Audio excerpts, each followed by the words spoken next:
Barbados enters an agreement with the IMF. A multi-million-dollar upgrade for Mount Pleasant Memorial Gardens.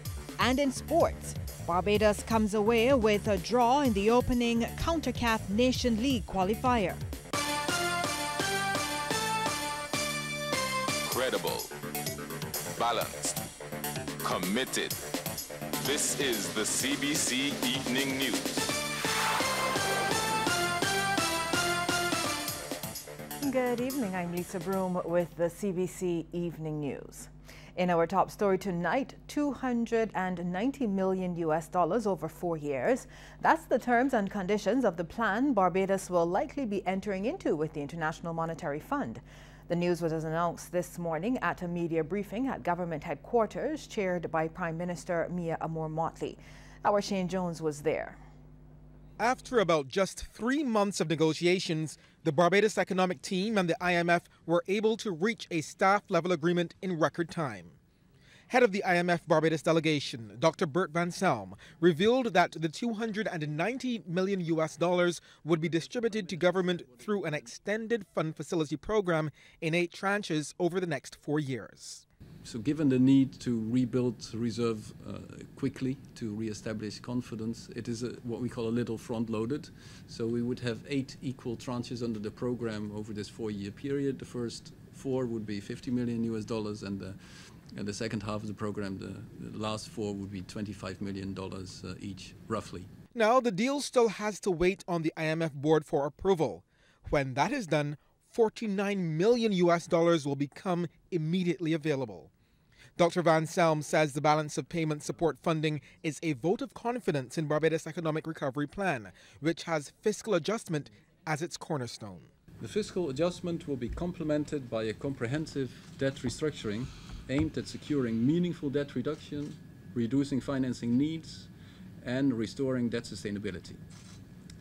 Barbados government debt will be put on a clear downward path towards a target of 60% of GDP by 2033 from an estimated 157% of GDP at present. Prime Minister Mia Motley says she is proud to lead a country that could reach such an agreement as quickly as it did. She said the overarching question that guided the negotiations of the economic recovery plan was, are we prepared to do all that is necessary to save the Barbados dollar? We determined that there would have to be some increases in revenue, protection of government's revenue, that there would have to be adjustments to expenditure, and that Barbados fundamentally had to be returned to a path of growth, and that in being returned to that path of growth, that we needed to address issues of competitiveness in our economy. Prime Minister Motley says the agreement will trigger support from other key international players. It will also unlock funding from the Inter-American Development Bank, we believe, and the Caribbean Development Bank, other institutions. And it allows us to move forward with a level of certainty and to send the message that Barbados has a good prognosis and that we anticipate that growth will return, in our view, within 2 to 3 years, in a way that will allow us to be able to bridge the lost decade, but also move forward to a new set of performance criteria that will add value to the people of this country. The IMF board will meet in early October to approve the agreement. Shane Jones, CBC News.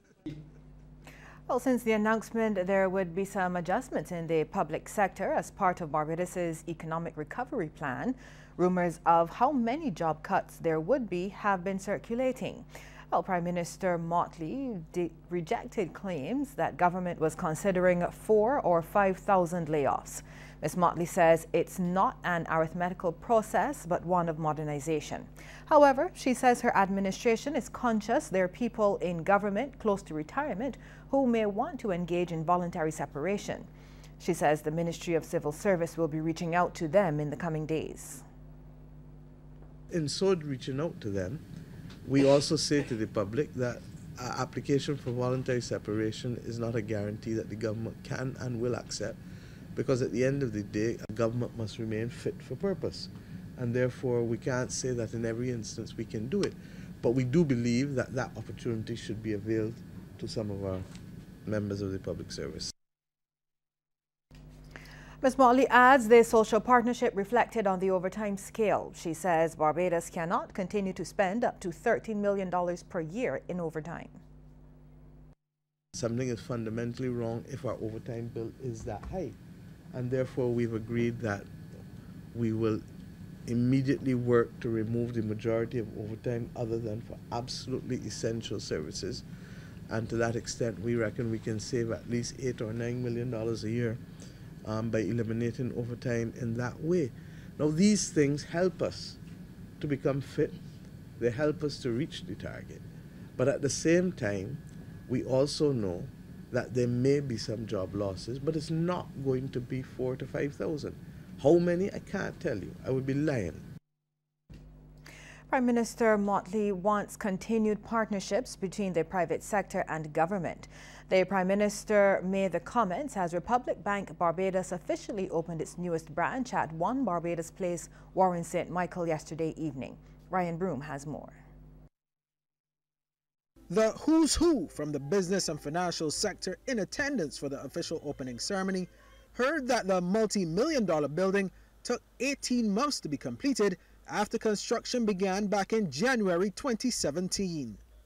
Not only will the new branch house the general operations of the bank, but a section of the building known as 1 Barbados Place will also house the Ministry of Tourism and the Barbados Tourism Marketing Incorporated.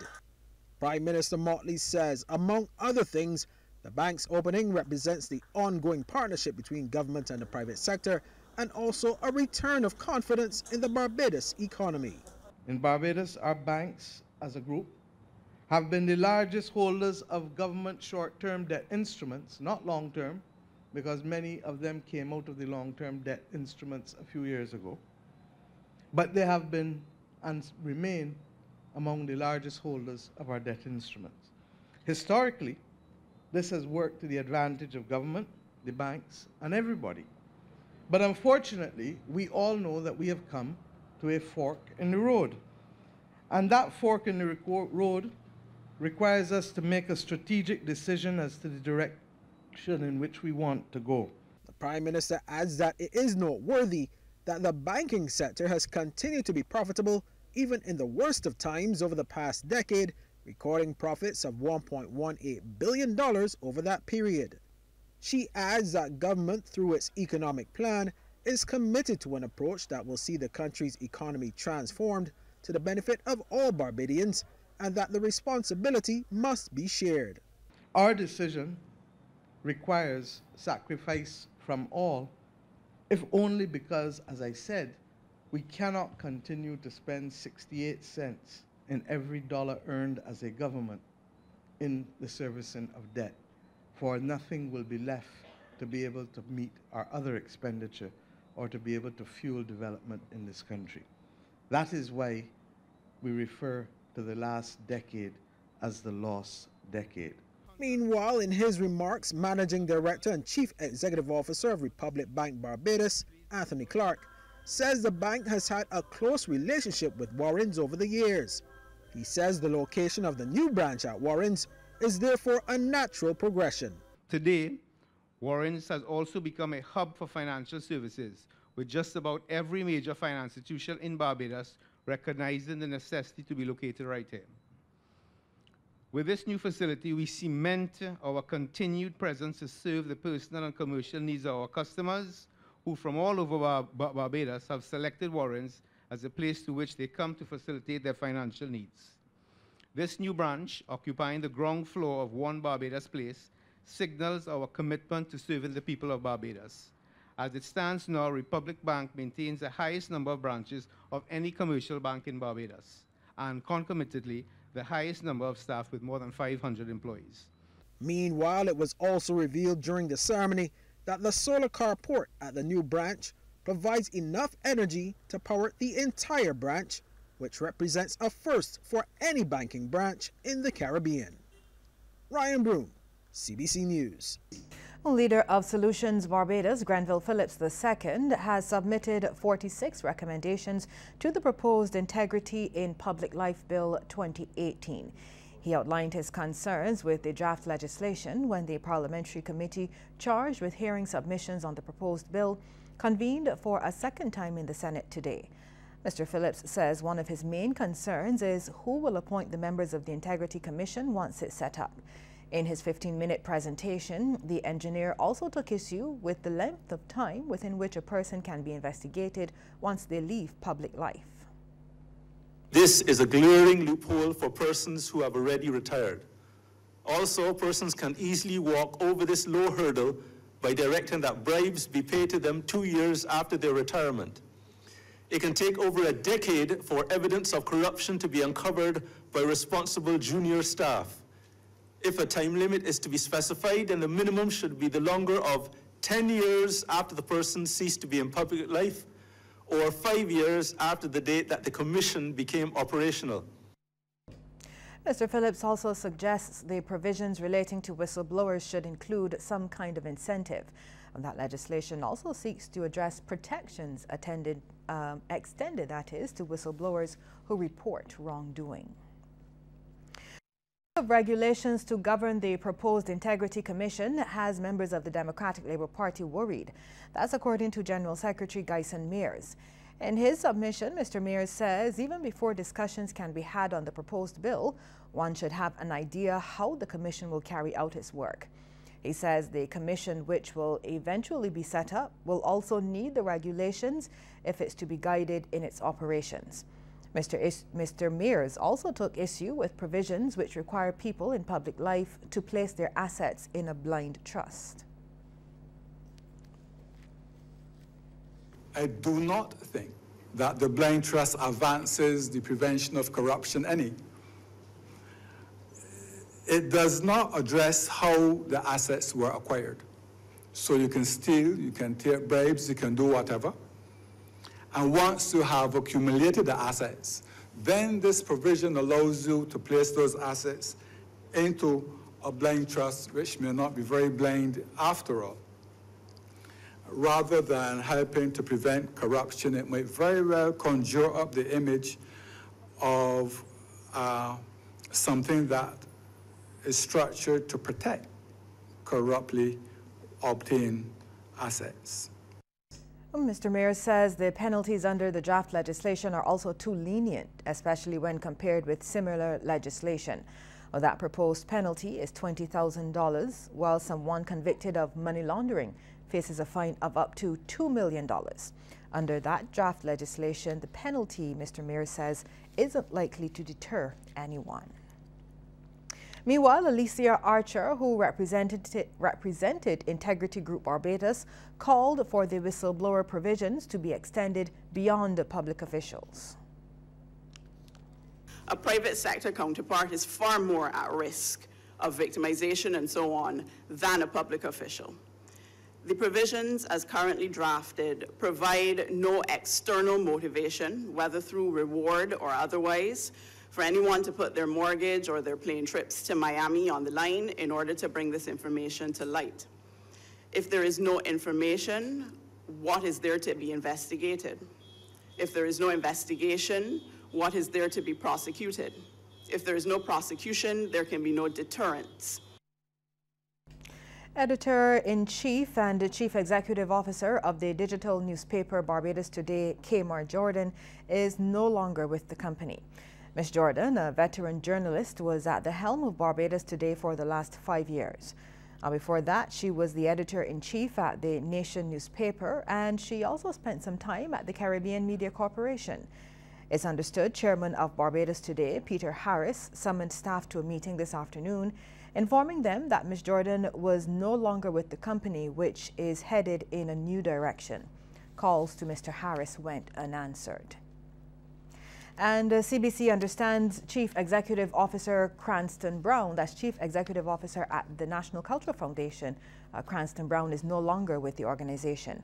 It's understood he and the entity parted company today under mutually satisfying terms. A $7 million upgrade is coming to the Mount Pleasant Memorial Gardens. The second phase of development at the privately owned cemetery in St. Peter was launched this morning. Peter Griffith, chairman of Ember Investments Corporation, the parent company that operates the cemetery, says it will include the construction of a 600-seat chapel and offices over the next 18 months. It will have solar systems for hopefully onto the grid, and we will also have a very good tight security system with cameras, etc. So the building is also going to be designed for streaming, live streaming of funerals to those relatives abroad who may not be able to attend a service here in Barbados of a relative, and if they want to record and things like that, they will have those facilities. The site is also expected to house a crematorium in the future once some issues are ironed out. The building is designed for a crematorium. We have an issue with that we have to clear up at the moment. Obviously, there are residents who may have some concerns that we want to address. So while we will proceed with the building, the crematorium will have to surpass that hurdle. Well, the cost of back-to-school supplies is not only digging into the pockets of Barbadians, but the Child Care Board as well. Deputy Director of the state-owned entity, Denise Nurse, says they've found particular items required for wards expensive. In particular, school shoes. We found school shoes to be quite expensive. So Digicel giving us back to school supplies, they have helped us and allowed us to go on and make our purchases in terms of our children. Corporate Barbados is most of the time very kind to Child Care Board, and the board is very appreciative. The Child Care Board was at the receiving end of a much-needed donation of school supplies from telecommunications company Digicel and its staff. Several bags and stationery along with other items were handed over at the Nightingale Children's Home in Black Rock. Ms. Nurse welcomed the kind gesture. On behalf of the Child Care Board, I want to say a hearty thank you to Digicel. It's really nice when Corporate Barbados comes out and assists the board. The board cannot do it alone, and today Digicel is helping 60 of our children who are currently in school with back-to-school supplies. Consumer Sales Director at Digicel, Dion Emptage, says the donation came through a combined effort and encouraged others to render assistance. We're happy today to say that we are here to deliver much-needed supplies to Nightingale's Children's Home, and it's again a combination of love from us, and in addition to that we've actually gotten some kind of participation from Turner Broadcasting Network.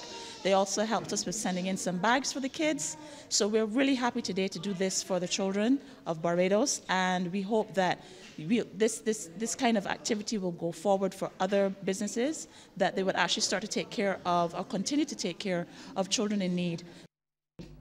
Well, the public is reminded that Broad Street will be closed to through traffic tomorrow, Saturday, September 8th, from 9 a.m. until 2 p.m. This is to facilitate activities for Caribbean Wellness Day. Individuals are advised to use roads on the outskirts of Bridgetown, since traffic will not be allowed to enter Broad Street from McGregor Street, Tudor Street, or Shepherd Street.